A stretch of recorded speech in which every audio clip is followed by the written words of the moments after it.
Hello everyone, I'm Ishaan Narang and I'm thrilled to guide you on a journey to kickstart your online business in selling solo ads. If you're looking to pocket $3,000 to $5,000 per month, you're in the right place.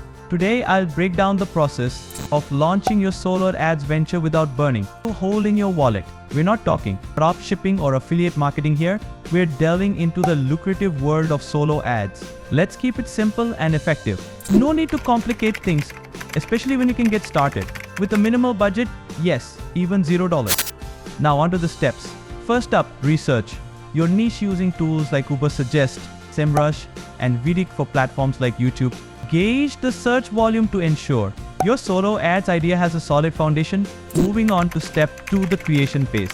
Crafting compelling solo ads is crucial. If you're looking for ideas or suggestions, you can turn to AI tools like ChatGPT.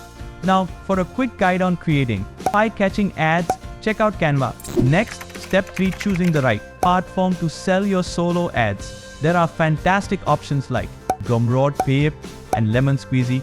Pick one that aligns with your style and preferences, and remember, quality beats quantity. Focus on mastering one platform instead of spreading yourself too thin. Lastly, the game-changing part of promotion. Leverage content creation on platforms like Instagram, TikTok, or YouTube. Consistency is key in building your audience. In your bio or video descriptions, guide your audience to your website. In your case, solodub.com. This journey is about patience, effort, and nurturing your audience. You don't need to overcomplicate things. Start with the basics, pick a platform, and take that first step. If you found this valuable, give it a thumbs up. For more updates, visit solodub.com. Until next time, take care and happy solo ad selling.